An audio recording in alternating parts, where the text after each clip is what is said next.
Hey guys, welcome to my channel. It is Breaking Bosque. It's about houseplants and gardening here in the desert of Albuquerque, New Mexico.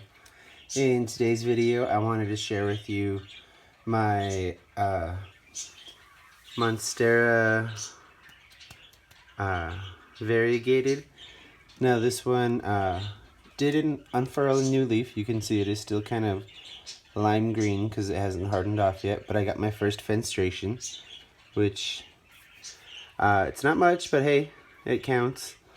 And if we look at the stalk here, you can see it does have 5 leaves with that one now.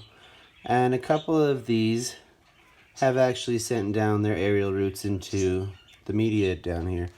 You can see this one here in the front has some nice healthy long roots. And this one here in the back has the same.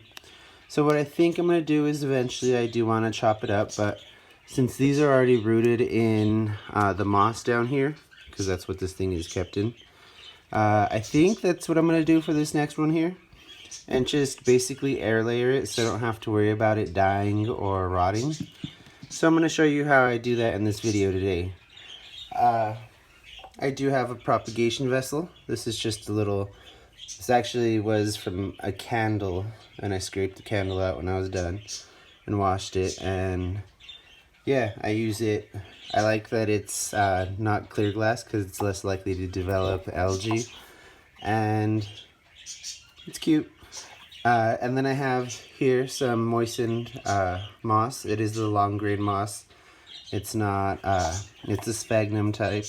The other that's broken down, the peat moss, is more acidic and it's harder to root things, in my opinion, or in my experience anyway. So this is why I use the long grain stuff. So I'm just going to take some of this, and you do want to wring it out a little. Make sure you get all that extra moisture out. I have the bowl under me here. I'm not doing this straight into the floor. But you don't want it to be running with water because then you could make it rot. But just to where it's moist, it doesn't have to be completely dry. And then put some on the bottom. Now this root here, this first one here, when your plant, especially an aroid, puts out its first aerial root, this is the one that's going to give you the roots that'll sustain life if you want it to propagate. So you don't want to trim it back.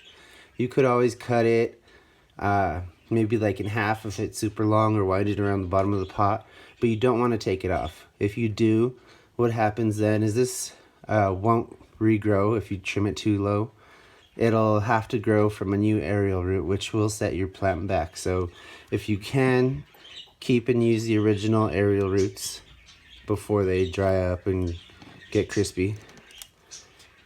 And you can see that root does fill it up in there.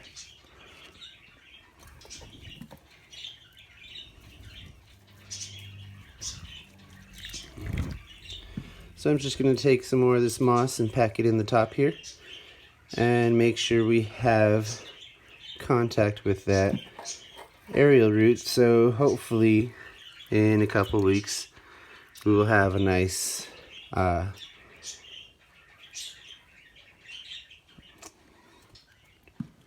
rooted section here, and then we can chop it up without having to worry about it dying. But there you go, that's air layering. You could also do this with a piece of bag or saran wrap. I've seen people use pots. This is just what I had that fit in there that wouldn't have to be supported. I like doing my stuff the easy way. I do have it open air here, and it has gotten used to the humidity. You can't see most of the leaves have flattened out. There's still a little bit of ripple in them, but I think that's more because it's getting a lot of light. I have it in my southeastern window, and for like half the day it does get direct light, so I think it's loving it. It hasn't done anything bad, so yay for that. I was worried because I have killed a few propagations of this, but looks like once you get a plant that's growing, it's fairly easy to keep it that way. Thank you for watching. Please remember to like, comment, and subscribe, and have a great day. Bye.